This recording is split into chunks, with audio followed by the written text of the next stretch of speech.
Corona মহামারীর আঘাতে ২০২০ সালে বিশ্ব অর্থনীতি ব্যাপক ক্ষয়ক্ষতির শিকার হয়েছে। বাদ যায়নি বাংলাদেশের অর্থনীতিও। ২ মাস লকডাউনে বন্ধ ছিল প্রায় সব ধরনের অর্থনৈতিক কর্মকাণ্ড। এই সংকটের বছরেও যেখানে পৃথিবীর বিভিন্ন দেশ মন্দার মুখে পড়েছে, সেখানে বাংলাদেশে ২০১৯-২০ অর্থ বছরে জিডিপির প্রবৃদ্ধি হয়েছে ৫.৪% এবং বৈদেশিক মুদ্রার রিজার্ভ ৪২ বিলিয়ন মার্কিন ডলার হয়েছে, যা রেকর্ড গড়েছে এবং পাকিস্তানের চেয়ে যা দ্বিগুণ। আইএমএফ বলছে মাথাপিছু জিডিপিতে চলতি বছর ভারতকে ছাড়াবে বাংলাদেশ। এরই মধ্যে ১,১৩,০০,০০০ কর্মসংস্থান তৈরির লক্ষ্য এবং জিডিপির প্রবৃদ্ধি ৮.৫১ এ উন্নীত করার লক্ষ্য নিয়ে আজ চূড়ান্ত হয়েছে অষ্টম পঞ্চবার্ষিকী পরিকল্পনা ৬৫ লাখ কোটি টাকার। কেমন গেল চলতি বছরের অর্থনীতি, কেমন সামনে পরিকল্পনা, কেমন হবে, এই আলোচনায় রাজকাহনী আছে শারমিন চৌধুরী। আমার সাথে অতিথি হিসেবে আছেন পরিকল্পনা মন্ত্রী এম এ মান্নান এমপি, আছেন এফবিসিসিআই সভাপতি শেখ ফজলে ফাহিম এবং আছেন সিপিডির সম্মানীয় ফেলো অধ্যাপক ডক্টর মোস্তাফিজুর রহমান। স্বাগত জানাচ্ছি আপনাদের তিনজনকে আজকের রাজকাহনে। শিরোনাম ঠিক করেছি বছর জুড়ে অর্থনীতি কেমন গেল, সামনে কেমন। আমি মাননীয় মন্ত্রী আপনার কাছ থেকেই জানতে চাই, যেহেতু আজকেই অষ্টম পঞ্চবার্ষিকী ৬৫ লাখ কোটি টাকার অষ্টম পঞ্চবার্ষিকী পরিকল্পনা চূড়ান্ত হলো, এই বিষয়টি দিয়ে শুরু করি। আমাদের একটা বড় উদ্বেগের জায়গা হচ্ছে বেকারত্ব এবং আশার জায়গা কর্মসংস্থান সৃষ্টির যে পরিকল্পনা, সেটি ১,১৩,৩০,০০০-এর মতো কর্মসংস্থান সৃষ্টির লক্ষ্য এই অষ্টম পঞ্চবার্ষিকী পরিকল্পনায় দেখছি। সিপিডির সম্মানীয় ফেলো ডক্টর দেবপ্রিয় ভট্টাচার্যের উনি বলছেন যে এই খাতে মানে কোন খাতে কত কর্মসংস্থান হবে, কোন ধরনের কর্মসংস্থান হবে, সেই বিষয়গুলো পরিকল্পনায় সুস্পষ্ট না। একটু কি স্পষ্ট করবেন, যেহেতু আমাদের উদ্বেগ আগ্রহের জায়গাটা এখানে বেশি, একটু স্পষ্ট করবেন যে পরিকল্পনাটি কি সুনির্দিষ্ট এবং সুস্পষ্ট? ধন্যবাদ। খাত সুনির্দিষ্ট করে বলা যায়, বাট এগুলো প্রক্ষেপণ। ওই খাতেই যে ঠিক ওইটাই হবে এমন কোনো নিশ্চয়তা নেই। ক্রস ক্রস খাত মুভমেন্ট হয় অর্থনীতিতে। ডক্টর মোস্তাফিজ তারা এইসব পড়াশোনা করেন, গবেষণা করেন, আরো ভালো বলতে পারবেন। গোটা অর্থনীতি একসঙ্গে নামে, একসঙ্গে উঠে সার্বিকভাবে, যেটাকে ওনারা ম্যাক্রো প্যারামিটার্স বলেন। ইন্টারনালি মাইক্রো প্যারামিটার্স গুলা প্লাস মাইনাস হতে পারে। পৃথিবীর শ্রেষ্ঠতম প্ল্যানাররাও পয়েন্টে পয়েন্টে কোনো ভবিষ্যতের কথা বলতে পারবে না। এইগুলা যেটাকে বলা হয় পথ রেখা, আমাদের রোড ম্যাপ। তো রোড ম্যাপ তো আমরা ওইভাবেই করি আমাদের হিসাব অনুযায়ী, এবং এটা যে কাটা কাটা মিলে যাবে নিশ্চয়তা আমরা দেবো, কোনো বড় পণ্ডিতরাও দিতে পারবেন না বলে আমার মনে হয়। সার্বিকভাবে at the end of the day আমাদের যে লক্ষ্যগুলো মোটা দাগে তার কতটুকু আমরা অর্জন করলাম, সেটাই হবে বিচারের মূল বিষয়। সেদিক দিয়ে আমরা এই যে ফিগার গুলা বললেন আপনি, কর্মসংস্থানের, আর্থিক সংস্থানের, এগুলোকে আমরা ধরে নিয়ে আজকে আমরা এই আমাদের অষ্টম পঞ্চবার্ষিকী পরিকল্পনা পাশ করেছি। আমরা এই কোভিডের এত বড় চ্যালেঞ্জের মধ্যে আপনি যে বললেন যে আমরা দক্ষিণ এশীয় দেশগুলোর মধ্যে উচ্চতম পর্যায়ে আছি। বড় বড় সংস্থা যারা মন্তব্য করেন, আইএমএফ, ওয়ার্ল্ড ব্যাংক ইত্যাদি, তারা আমাদের সম্বন্ধে ভালো মন্তব্য করেছেন। ইউজুয়ালি আমার যারা মতো অতীতে এত ভালো মন্তব্য একটানা করতেন না, ঝলক এক একটা হতো, কিন্তু সার্বিকভাবে নয়। গত ২ বছর যাবৎ তারা একটা মোটামুটি আমাদেরকে আমাদের গ্রুপের মধ্যে মানে মাননীয় মন্ত্রী নিশ্চয়ই মানে এই সক্ষমতাটা আমরা কিভাবে বা এই ইতিবাচক জায়গায় আমরা কিভাবে পৌঁছালাম এত চ্যালেঞ্জের মধ্যে, সেই আলোচনাটাতে একটু যেতেই চাই। যেহেতু অষ্টম পঞ্চবার্ষিক পরিকল্পনা নিয়ে কথা শুরু করেছি, আরেকটু জানি যে সপ্তম পঞ্চবার্ষিক পরিকল্পনার চাইতে ১০ লক্ষ কম কর্মসংস্থান এবারের পরিকল্পনায় ধরা হয়েছে, যেখানে বেকারত্ব আমরা জানছি প্রবাসীরা ফিরেছে, সাময়িক করোনার কারণে বেকারত্ব সৃষ্টি হয়েছে, সেখানে লক্ষ্যমাত্রা কম কেন ধরা হলো ১০ লক্ষ কর্মসংস্থানের? কেন ধরা হলো এই জবাব আমি দিতে পারবো না, আমি স্বীকার করি। এটা আমাদের যারা এই সম্বন্ধে ব্যাকরণ নিয়ে ডিল করেন, আমাদের পণ্ডিত ব্যক্তিরা, গবেষকরা, বা আমাদের জিইডি সাধারণ অর্থনীতি বিভাগ, তাদের হাতে সব তথ্য আছে। আমি তো একজন রাজনৈতিক ব্যক্তি এবং সেভাবে কাজ করি। তবে হ্যাঁ, এইগুলা প্রক্ষেপণ করার ইকুইপমেন্ট বা অঙ্ক আমাদের হাতে আছে সাধারণ অর্থনীতি বিভাগে। সেই হিসাব অনুযায়ী তারা করেছেন। কর্মসংস্থান কোথায় হবে, আমি নিজে ব্যক্তিগতভাবে মনে করি আমাদের কৃষিতে প্রচুর কর্মসংস্থানের সম্ভাবনা আছে। এটা নট ফুললি আমরা এখন পর্যন্ত ব্যবহার করতে পারিনি।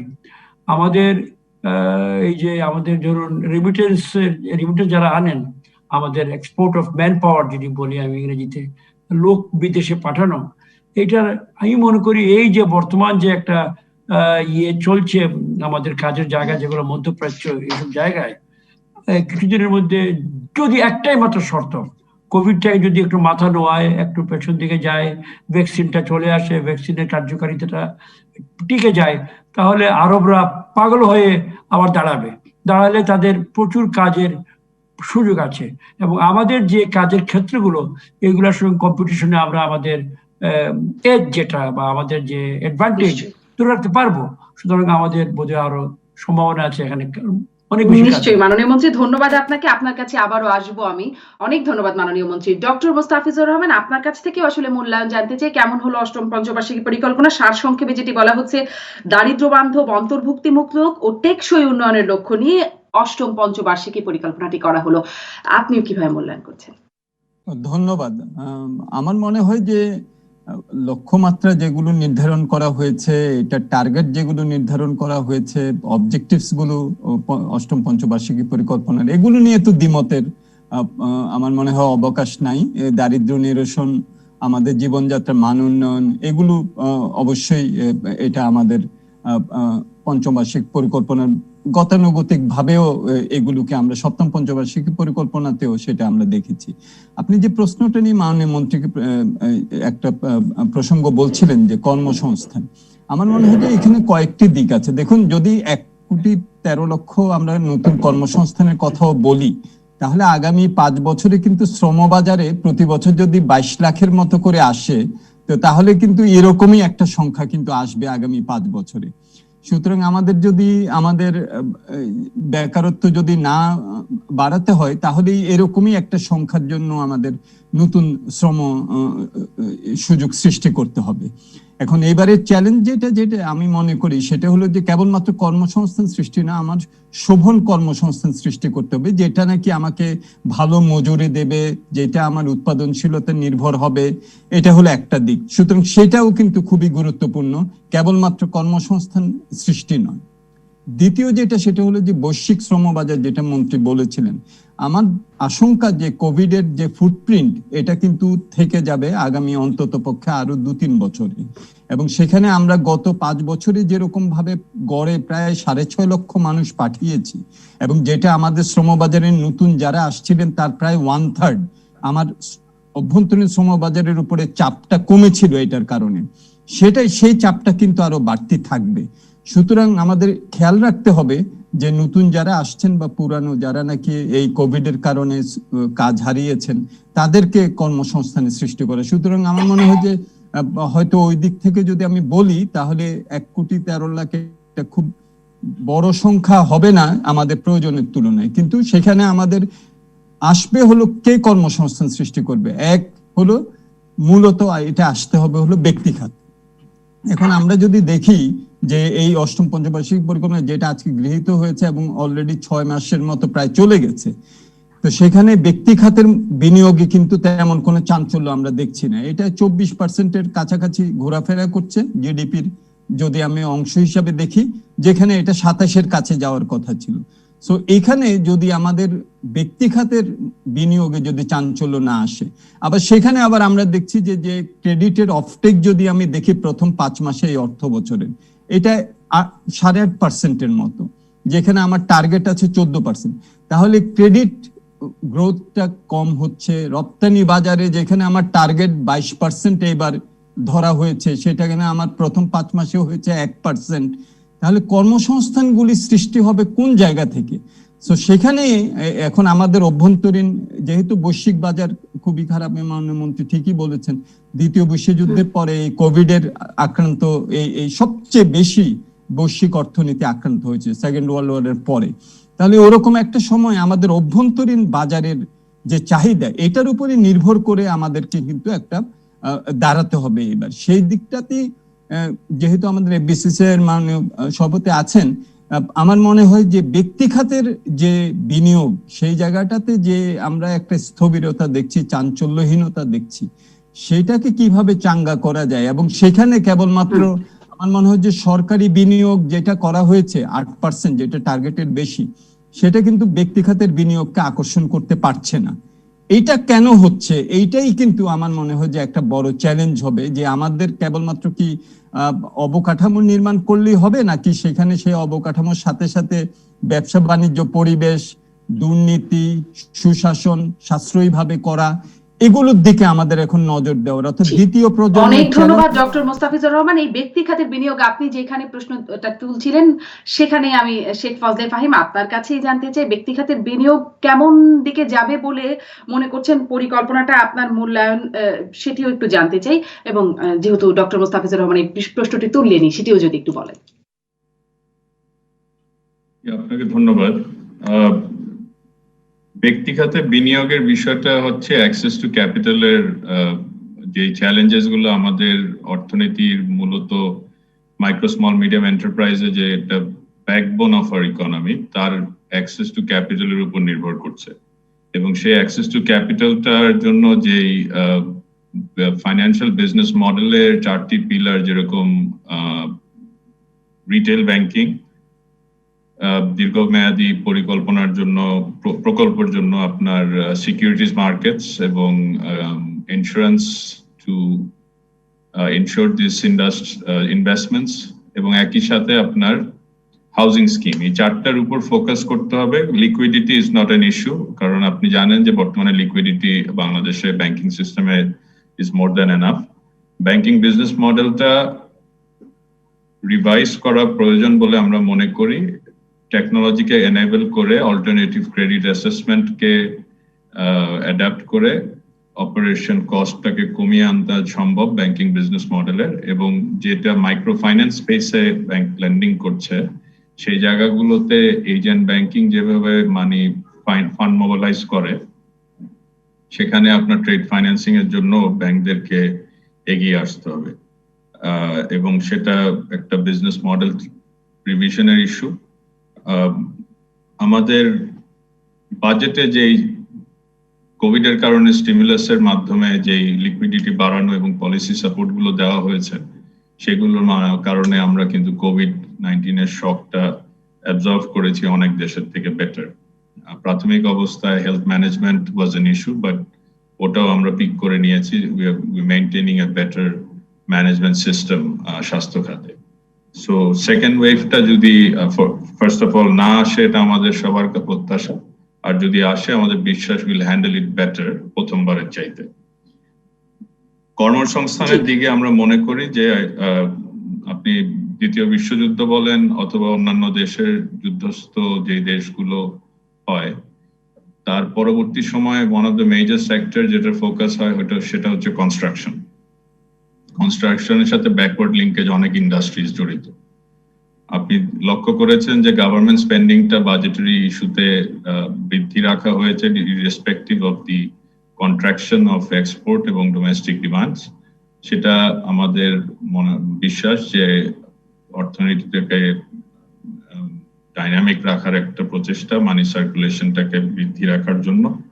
আর একই সাথে আপনার অ্যাগ্রো মেকানাইজেশনে আপনার যে ধরনের এক্সপেন্ডিচার ধরা হয়েছে, তার সাথে সাথে লাইট ইঞ্জিনিয়ারিং এবং জিডিপির যেই 27% গ্রোথের কথা বলছে ইনভেস্টমেন্টের, সে বিজনেস মডেলটা ফাইন্যান্সিং এর, অ্যাক্সেস টু ফাইন্যান্সিং এর যদি রিভাইজ করা হয়, অ্যাগ্রো সেক্টর, লাইট ইঞ্জিনিয়ারিং, এইসব খাতে বেসরকারি খাতের বিনিয়োগের সম্ভাবনা বাড়বে। এবং যেই সাবসিডি এবং পলিসি সাপোর্ট এখন আমরা পাচ্ছি অ্যাগ্রো মেশিনারি মেকানাইজেশনের ক্ষেত্রে, সেটা value chain, agro processing value চেইনের বিভিন্ন স্তরে, সেই প্রসেসের যে পলিসি সাপোর্ট গুলোর সাথে সাথেও কর্মসংস্থান বৃদ্ধির সম্ভাবনা আছে। শেখ ফজলে ভাই, আরেকটা প্রশ্ন করি, যে এই করোনার ধাক্কায় আমরা দেখছি সামলে উঠতে পারেনি এখন অনেক ক্ষুদ্র মাঝারি ব্যবসায়ীরা। সেখানে জিডিপির প্রবৃদ্ধি মানে পরিকল্পনায় 8.5% ধরা হয়েছে, 8.51%। সেটি কি বাস্তবসম্মত মনে করছেন? যদি একটু সংক্ষেপে বলেন।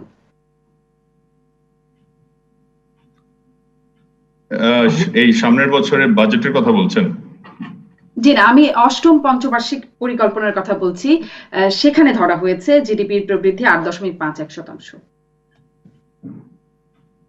অষ্টম পঞ্চবার্ষিক পরিকল্পনায়। জি, আচ্ছা, এখানে আমাদের বাজেটের সময়ও কিন্তু আপনার খেয়াল করে দেখবেন যে বলা হয়েছিল যে যে টার্গেটটা ধরা হচ্ছে এটা টার্গেট, এখানে সার্বিক পারফরমেন্স গুলোকে বিবেচনায় নিয়ে একটা গোল কে ধরে আগানো হচ্ছে। সেখানের মধ্যে বাস্তবসম্মত হবে কিনা ইট উইল ডিপেন্ড, যেহেতু 5.24% আমরা জিডিপি গ্রোথ গত 19-20 বছরে লাস্ট কোয়ার্টারে ইকোনমিক অ্যাক্টিভিটি ছাড়া আমরা অর্জন করতে পেরেছি। এখন 5.24% এর পরে এখন পর্যন্ত যে indicators this are all positive.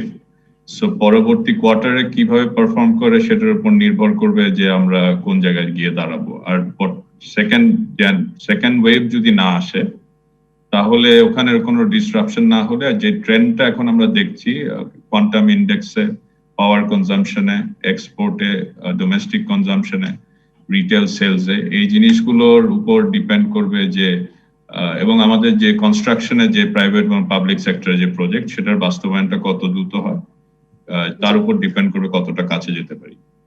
অনেক ধন্যবাদ শেখ ফজলে ফাহিম। ডক্টর মোস্তাফিজ, খুব সংক্ষেপে একটা প্রশ্ন করি, খুব বিরতিতে যাবারও সময় হয়ে যাচ্ছে। সেটি হচ্ছে যে প্রথম ঢেউ, দ্বিতীয় ঢেউয়ের কথা, সেকেন্ড ওয়েভের কথা শুনছি, যে প্রথম ধাপেই অর্থনীতিকে পুনরুজ্জীবিত করতে মাননীয় প্রধানমন্ত্রী 1,20,000 কোটি টাকা, 21,000 কোটি টাকার মতো প্রণোদনা, 21টি প্রণোদনা প্যাকেজ ঘোষণা করেছেন। আমরা যেটিতে দেখেছি, যেটি বিশ্বব্যাপী মানে দেশে বিদেশে প্রশংসিত হয়েছে এই প্রণোদনা প্যাকেজটি।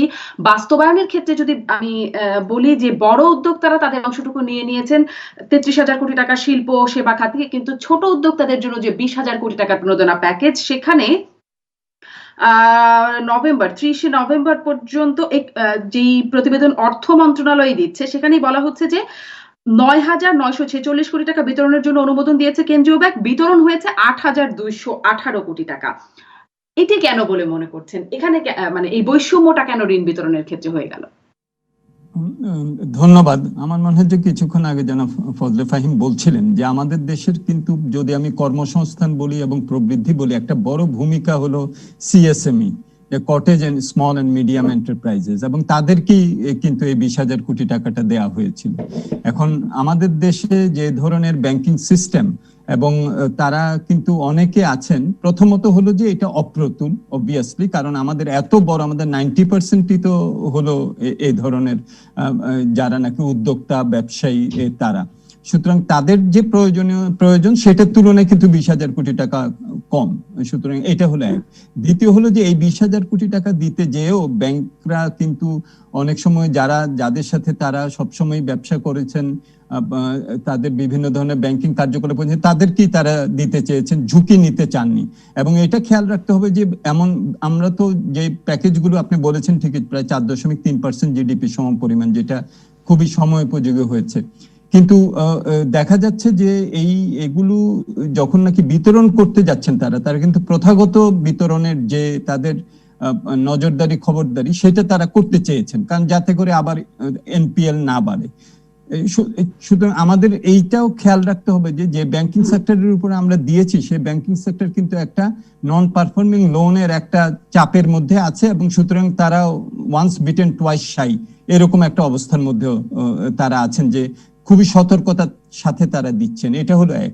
দ্বিতীয় যেটা, সেটা হলো যে যারা তাদের সাথে ব্যাংকিং আগে করেননি তাদেরকে দেওয়ার ক্ষেত্রে তারা একটু অনীহা আছে, সেটাও আমরা দেখেছি।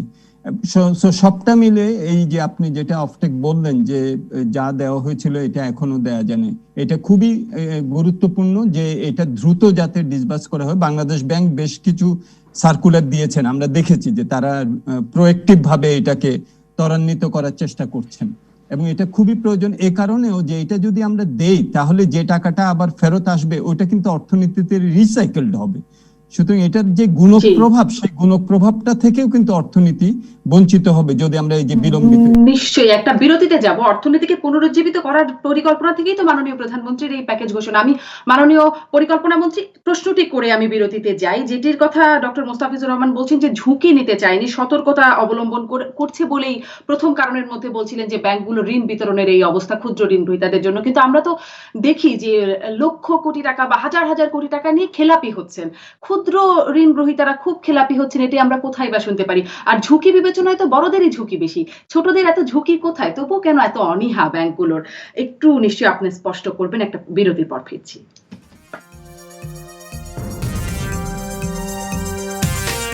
ফিরে এলাম জিপিএইচ ইস্পাত নিবেদিত রাজকাহিনী। মাননীয় মন্ত্রী, যে প্রশ্নটি আপনার কাছে করে বিরতিতে গিয়েছিলাম সেটাতেই আসি যে ব্যাংকগুলোর ক্ষুদ্র উদ্যোক্তাদের জন্য বরাদ্দ যে ঋণ সেটি দিতে অনীহার জায়গাটা কেন? ঝুঁকির জায়গাটা বড় উদ্যোক্তাদের জন্য বেশি। বড় ঋণ নেয়, বড় ঝুঁকি।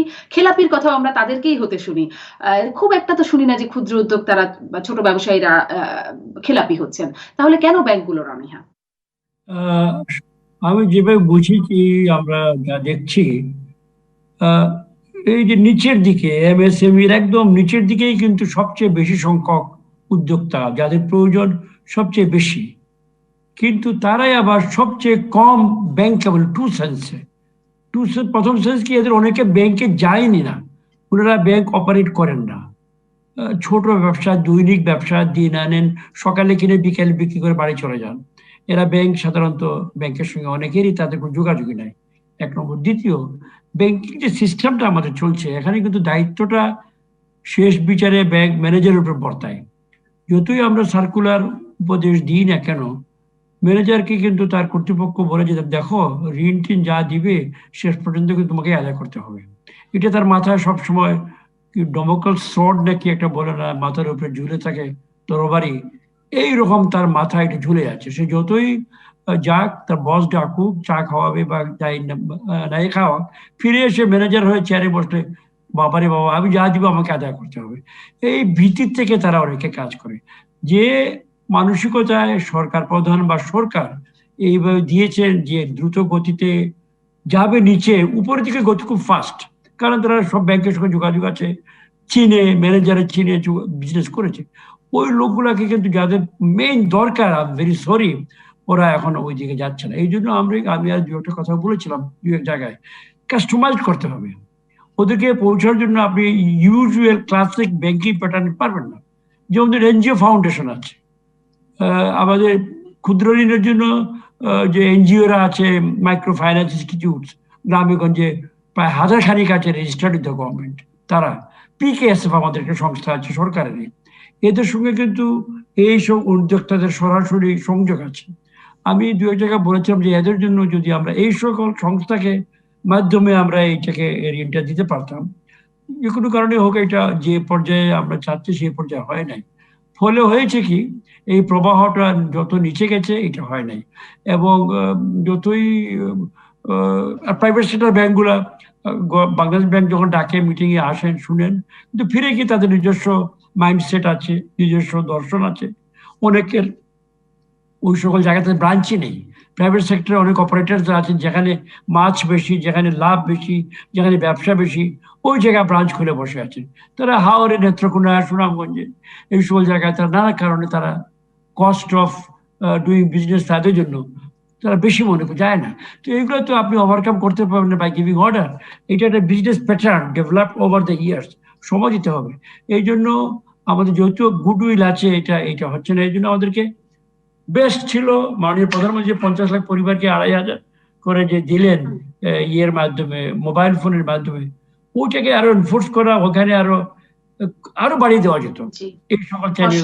অনেক ধন্যবাদ মাননীয় মন্ত্রী। তার মানে পরিকল্পনাতে, মানে ক্ষুদ্র উদ্যোক্তাদের কাছে যাওয়ার যে পরিকল্পনাটা, তার মধ্যেই কোথাও একটা অসম্পূর্ণতা নিশ্চয়ই আছে। শেখ ফজলে ফাহিম, আপনি কি বলবেন? আমার দর্শকদের দুটো প্রশ্ন যদি এখানে আপনাকে একটু বলে দেই। আকবর হোসেন বলছেন পোল্ট্রি খামারিরা সবাই বেকার হয়ে যাচ্ছে, সরকার নজর দিলে বেঁচে যায়। শাকিল হোসেন বলছেন ইভেন্ট ম্যানেজমেন্ট কর্মীরা মাঠে মারা গেল এই করোনায়। মানে ক্ষুদ্র ব্যবসায়ীদের আসলে কি অবস্থা? অর্থনীতির অনেক সূচকে, অনেক জায়গায় রপ্তানি, অনেক জায়গায় আমরা ভালো শুনছি। কি অবস্থা শেখ ফজলে ফাহিম ব্যবসা বাণিজ্যের? এগুলা শব্দটাকে নেগেটিভ অর্থে নেবেন না, ঢাওয়া মন্তব্য, এবং এগুলো হলো ভীতিপ্রদ মন্তব্য অনেক সময় করা হয়, with due respect to them. খামারি যারা আছেন, আমাদের আধুনিক খামারি, তাদের তো ব্যাংকের সঙ্গে সংযোগ অলরেডি তাদের আছে। তারা নট লাইক যে হাজব্যান্ড ওয়াইফ বিজনেসের মতো নয়, গ্রামে যে সকালবেলায় বেরিয়ে আম কিনে এনে বিকেল বিক্রি করে, ওই ধরনের ব্যবসায়ী তারা নয়। এনারা তো ব্যাংকে যাচ্ছেন, ব্যাংকে অ্যাকাউন্ট আছে, তাদের জন্য এই যে এসএমই সেক্টরের ঋণগুলো তারা কেউ কেউ আছেন এসএমই নন, বড় শিল্প পড়ে যাবেন, হাজার হাজার মোরগ মুরগি পালেন, ব্যবসা করেন, তাদের কি আপনি কি এসএমইর মধ্যে নেবেন? এই যে এই ব্যাপারটা মনে রেখে আমাদের কাজ করতে হবে। সুতরাং অনেক ধন্যবাদ মাননীয় মন্ত্রী, অনেক ধন্যবাদ। জনাব শেখ ফজলে ফাহিম, আপনার কাছেও একটু এই বিষয়টা জানতে চাই। জনাব শেখ ফজলে ফাহিম, আপনি যেই প্রান্তিক পর্যায়ে যেই খামারির কথা বলছেন, ওনাদের জন্য 2000 কোটি টাকার একটি বরাদ্দ দেওয়া হয়েছে। সেখানে পিকেএসএফ, যুব কর্মসংস্থান ব্যাংক, পল্লী কর্মসংস্থান ব্যাংক এবং আরেকটি মাইক্রো ফাইন্যান্স ইনস্টিটিউটকে এই ফান্ডটা দেওয়া হয়েছে, এবং এটা গ্রান্ট হিসেবেও কিন্তু কোভিড এর সময় যাদের একটা গরু আছে অথবা দুটো গরু পালে অথবা কয়েকটা মুরগি পালে অথবা ছোট একটা পুকুরে কিছু মাছ চাষ করে, তাদের জন্য গ্রান্ট আকারেও কিন্তু দেওয়া হয়েছে। আর আপনার ডোমেস্টিক ইন্ডাস্ট্রিতে আপনার সিনিয়র ভাইস প্রেসিডেন্ট যখন আমি ছিলাম এফবিসিসিআই তে 2017 সালে, তখন জাতিসংঘের একটি প্রতিষ্ঠানের সাথে একটা গবেষণা করি আমরা। তখন দেখা যায় যে ডোমেস্টিক ইন্ডাস্ট্রিতে জাস্ট একটি সেক্টরে, ফাস্ট মুভিং কনজিউমার গুডস, সেই সেক্টরে প্রায় $5 বিলিয়ন ইকুইভ্যালেন্ট টাকা বাংলাদেশে সার্কুলেট করে নন ব্যাংকিং চ্যানেলে, সেটা একটি সেক্টরে। সো আমাদের ডোমেস্টিক যে ইন্ডাস্ট্রি আছে তারা ব্যাংক না হয়ে আপনার লক্ষ কোটি টাকার মতো বাকি দেয়। এই বাকিটা আবার আপনার রিটেলার, ডিস্ট্রিবিউটর এবং ডিলার্সদের কাছ থেকে রিকভারও করা হয়।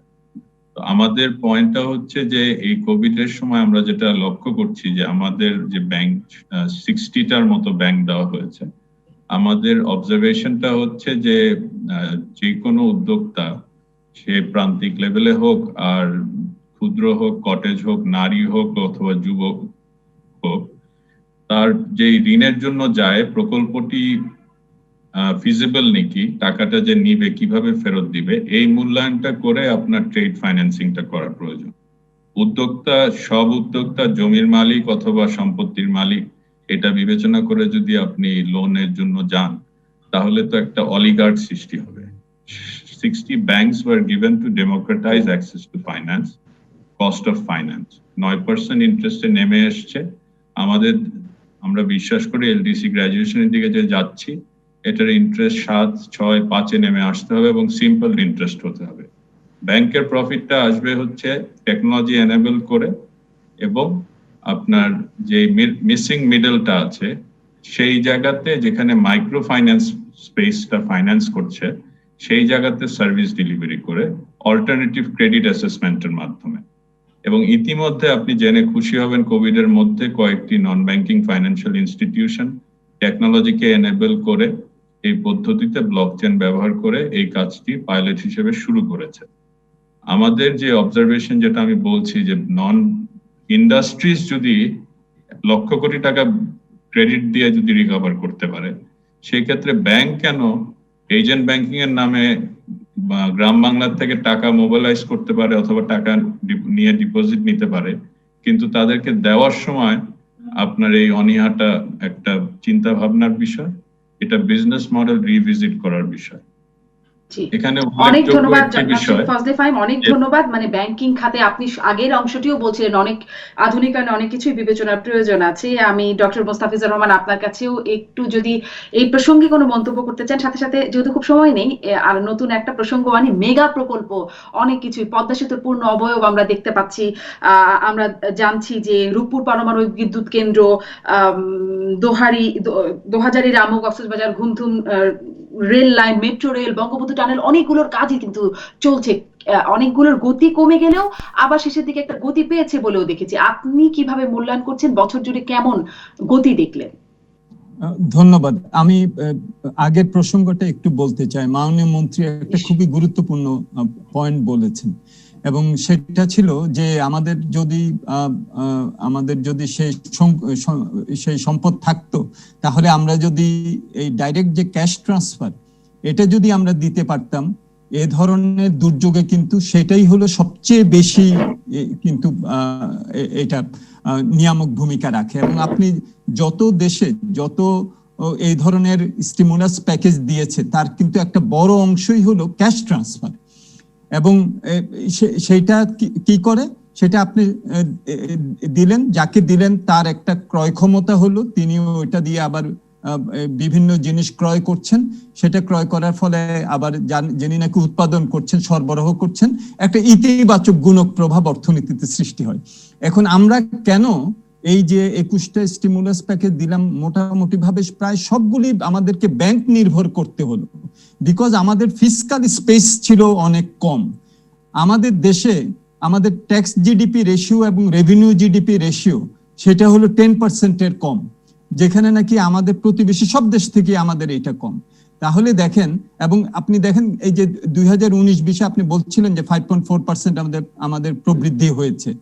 আমি যদি এটা প্রকৃত প্রবৃদ্ধি, এটা যদি নমিনালে ধরি আমি, তাহলে 11-12% মতো নমিনাল অঙ্কে প্রবৃদ্ধি হয়েছে। সেখানে আমার রেভিনিউ প্রবৃদ্ধি হয়েছে গত বছর 3.8%।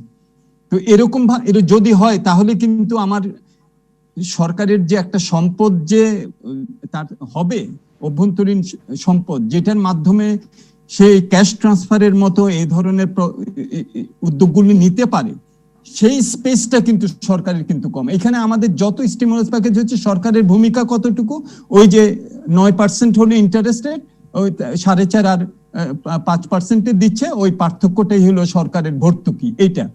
কিন্তু ক্যাশ ট্রান্সফারের মতো প্রোগ্রাম যদি আমি করতে পারতাম, এবং আপনি সারা পৃথিবীতে যেখানে দিচ্ছে আপনি দেখবেন যে এটাই, কারণ আপনাকে তো ব্যতিক্রমী সময় ব্যতিক্রমী আপনার উদ্যোগ নিতে হবে। আপনি তো গতানুগতিক ব্যাংক, যেটা আমরা তো জানি। অনেক ধন্যবাদ ডক্টর মুস্তাফিজুর রহমান। মাননীয় মন্ত্রীও বলছিলেন তেমনটি। একটা বিরতির পরে ফিরে আসি, যে প্রসঙ্গটি মেগা প্রকল্প এবং আমাদের যে সফলতার জায়গাগুলো, সেগুলো একটু বিরতির পরে নিশ্চয়ই আসতে চাচ্ছি। রাজকাহনে ফিরছি।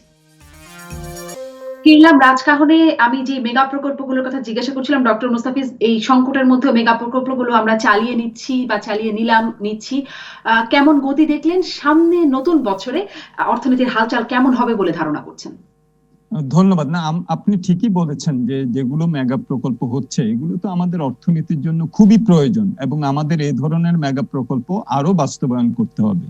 এবং পদ্মা সেতু কিছুদিন আগে লাস্ট স্পেন বসলো, এবং আমরা বিভিন্ন হিসাব করে দেখেছি যে এটা হলো বাংলাদেশের শেষ ভৌগোলিক বিভাজনকে আমরা ভাঙলাম এটা দিয়ে, এবং এখন বাংলাদেশ একটা সমন্বিত অর্থনীতি হিসাবে সামনের দিকে যাবে।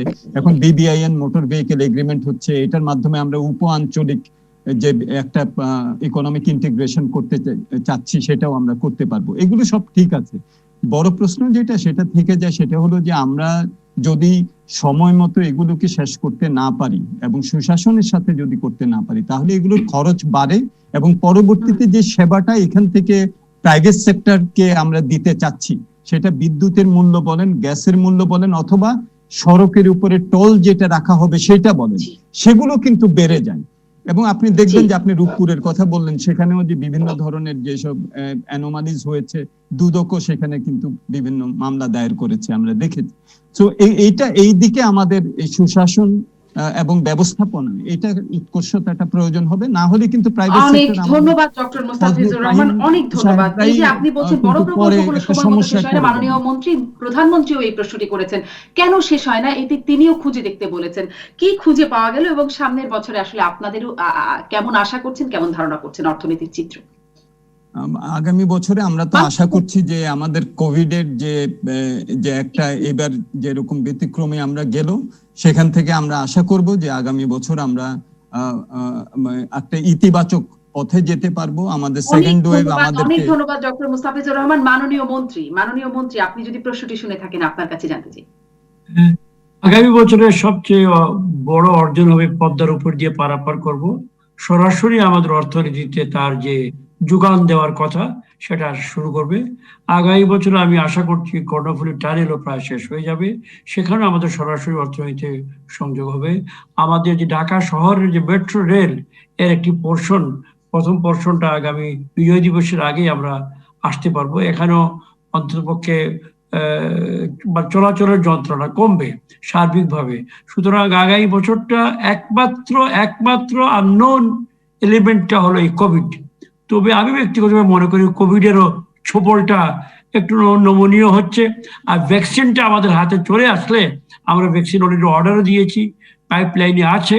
ডাবল মোকাবেলা, একটা হলো সচেতনতা আর একটা হলো ভ্যাকসিন, এই দুটার মাধ্যমে যদি আমরা পারবো করতে বলে মনে করি, তাহলে আমরা একটা শুকনো জায়গায় উঠতে পারবো এবং অর্থনৈতিক জায়গায় যে পর্যায়ে গত বছর আমরা ছিলাম যে গতিতে 8+ সেখানে আমরা পৌঁছাতে পারবো আমি মনে করি। অনেক ধন্যবাদ মাননীয় মন্ত্রী শেখ ফজলে ফাহিম। আপনার কাছে আপনি কেমন আশা করছেন সামনের বছরটি হবে, ব্যবসায়ীদের জন্য কতটা স্বস্তির হবে?